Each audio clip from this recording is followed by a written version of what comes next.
Hello students, इस lesson में हम करने वाले हैं पोइम अलेक्जेंडर्स फीस्ट के मेन पॉइंट्स जो एग्ज़ाम के लिए आपके लिए बहुत इंपॉर्टेंट है। आपको एग्ज़ाम से पहले ये नोट्स ज़रूर पढ़ने चाहिए और ये नोट्स आपको पता भी होने चाहिए। Okay students, let's start. Alexander's feast जो जॉन ड्राइडन ने लिखी है, तो सबसे पहले जो पहला इंपॉर्टेंट टॉपिक होता है वो ये कि पोइम का राइटर कौन है और वो पोइम कब पब्लिश हुई थी। तो ये आपको अच्छे से याद कर लेना है। The poem is written by John Dryden और कब लिखी गई, इन 1697। बड़ा इंपॉर्टेंट फैक्ट है ये। Is also known as Alexander's feast और द पावर ऑफ म्यूज़िक। दूसरा नाम इसका पावर ऑफ म्यूज़िक भी है, पर ज़्यादातर इसको अलेक्जेंडर्स फीस्ट के नाम से ही जाना जाता है। It was commission to celebrate Saint Cecilia's Day which honours the patron saint of music. तो ये सेंट सिसिलियाज डे को सेलिब्रेट करने के लिए जॉन ड्राइडन को कहा गया था कि एक पोइम लिखिए, तो उन्होंने फिर सेंट सिसिलियाज डे को सेलिब्रेट करने के लिए ये पोइम लिखी। अब सेंट सिसिलिया कौन थी? वो थी पैटर्न सेंट ऑफ म्यूज़िक, उसको म्यूज़िक का संत माना जाता है। तो ऐसा माना जाता है वहाँ वेस्टर्न सोसाइटी में कि सेंट सिसिलिया जो थी वो पहली म्यूजिशियन थी जिसने म्यूजिक को शुरुआत किया, म्यूजिक की देवी माना जाता है उसको। The poem is structured as an ode. अब ये भी इंपॉर्टेंट फैक्ट है कि अलेक्जेंडर फीस्ट किस टाइप की ओड है, किस टाइप की पोइम है। ये एक ओड है, a form of lyrical poetry that express high praise and exaltation. तो ओड क्या होती है? एक लिरिकल पोइट्री होती है जो किसी की तारीफ में लिखी जाती है और बहुत ही या आनंद को सेलिब्रेट करती है, यानी उसमें आनंद झलकता है। तो ऐसी पोइम को हम ओड कह देते हैं। Okay, next.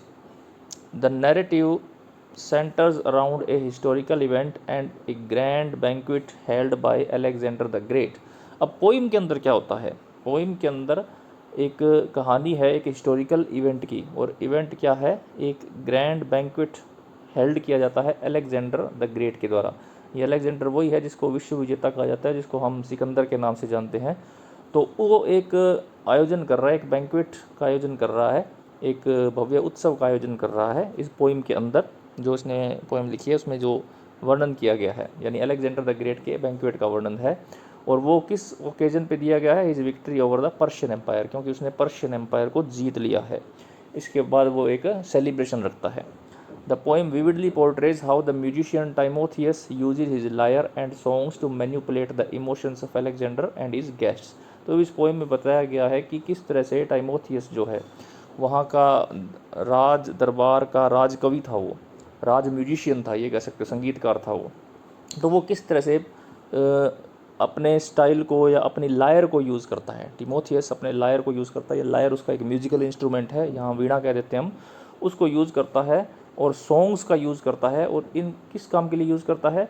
To manipulate the emotions of Alexander and his guests, कि किस तरह से वो म्यूज़िक का उपयोग करके, म्यूज़िक का इतना कुशलता से उपयोग करता है कि वो अलेक्जेंडर और उसके दरबारियों का या उसके गेस्ट का मूड चेंज कर देता है, इमोशन ही चेंज कर देता है। इस पूरी पोइम में यही बताया गया है कि किस तरह से म्यूजिक के अंदर ताकत होती है कि वो हमारे इमोशंस को चेंज कर देता है, हमें खुश कर देती है, हमें दुखी कर देती है, हमें नाचने पर मजबूर कर देती है।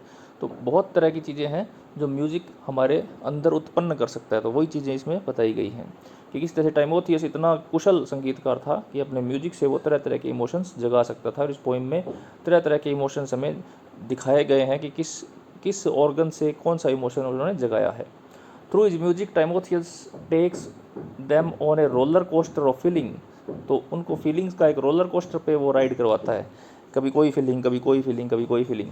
From glory and pride to sorrow. अब ये फीलिंग्स कौन सी है? कभी ग्लोरी की फीलिंग आती है, कभी प्राइड की आती है, कभी सोरो की फीलिंग आती है, कभी जॉय की, कभी लव की, and ultimately rage leading to the burning of Persepolis. और लास्ट में रेज की यानी गुस्से की, जो पर्सिपोलिस को बर्न करने में महत्वपूर्ण भूमिका अदा करता है, लास्ट वाला emotion. Okay, Dryden's poem is notable for its exploration of the power of music to influence human emotions and actions. अब ड्राइडन की जो पोइम है वो किस बात के लिए नोटेबल है? कि वो म्यूज़िक की पावर का एक्सप्लोर करती है और अपने वो जो ह्यूमन इमोशंस है उनको इन्फ्लुएंस किस तरह से म्यूज़िक से किया जा सकता है, और ह्यूमंस की एक्शन को भी किस तरह से इन्फ्लुएंस किया जा सकता है, ये बताया गया है। यानी टोटली ये जो पोइम है पावर ऑफ म्यूज़िक पर बेस्ड है कि म्यूज़िक के अंदर इतनी पावर होती है कि इंसान के इमोशंस को कंट्रोल कर सकती है वो।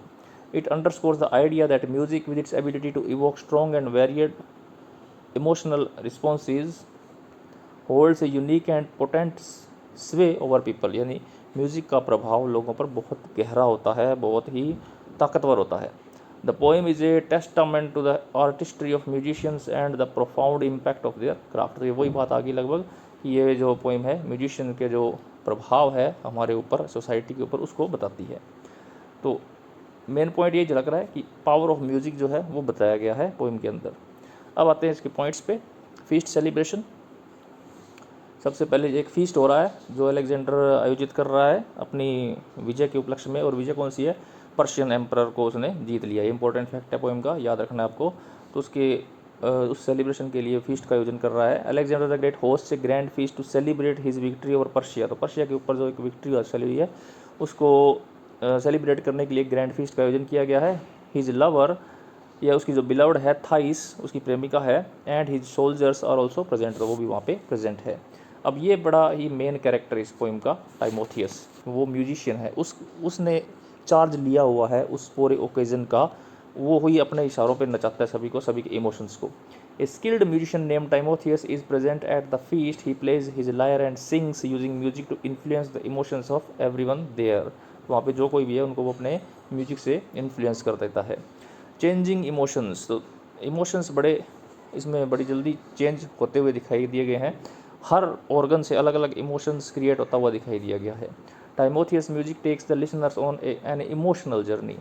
Praise and glory, he starts by singing praises of Alexander making everyone feel proud and glorious. तो सबसे पहले वो अलेक्जेंडर की प्रेज करता है, सभी को प्राउड फील करवाता है और ग्लोरियस फील करवाता है। फिर वो कौन सा इमोशन जगाता है? सोरो का। He then shifts to a sad tune making people feel sympathy and sorrow. ये क्रम भी आप याद रख लेना कि किस क्रम में वो इमोशन जगाता है। तो पहले प्रेज, फिर सोरो, सोरो यानी दुख, फिर जॉय एंड लव का इमोशन जगाता है। Next he sings A joyful song which फिल्स the room with happiness and love. फिर पूरे दरबार में वो हैप्पीनेस एंड लव को जागृत कर देता है। रेज एंड रिवेंज, बाद में गुस्सा और बदले की भावना भी जगाता है। Finally Timotheus plays a fierce tune, ऐसी ट्यून जगाता है वो जिससे कि उनके अंदर गुस्से की भावना और बदले लेने की भावना जो है जागृत हो जाती है। Ignites anger and thirst for revenge in Alexander and his soldiers. तो अलेक्जेंडर और उसके सोल्जर्स के अंदर वो रेज और रिवेंज की भावनाएं जगा देता है।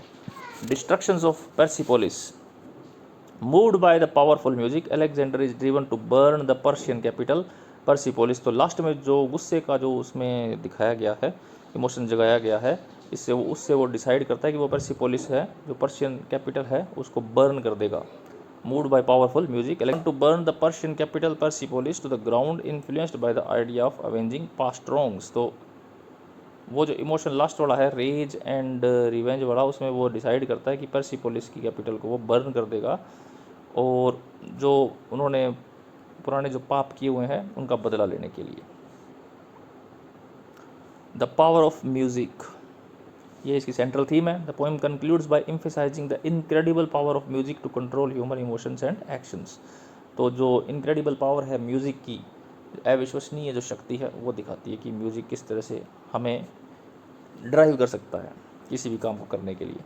Overall Alexander speech highlights how music can profoundly affect people's feelings and decisions using the historical figure of Alexander the Great as a vivid example. तो ये वही बात होगी जो पहले कर चुके हैं। आपने खुद ने एक्सपीरियंस किया होगा कि कोई भी जब हम फिल्म देखते हैं तो बैकग्राउंड म्यूजिक का उसमें कितना रोल होता है।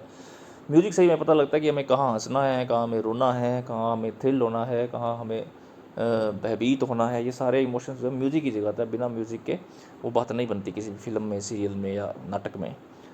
अब कुछ इंपॉर्टेंट लाइंस हैं जो एक्सप्लेनेशंस में आपके काम आ सकती हैं, वो अपने एक बार थोड़ी सी रीडिंग ले लेते हैं। ज़्यादा डीप रीडिंग हम नहीं करने वाले इस वीडियो में। Here are some important lines. None but the brave deserves the fair, ये बड़ी इंपॉर्टेंट लाइन है, इसमें कई बार रिपीट भी होती है।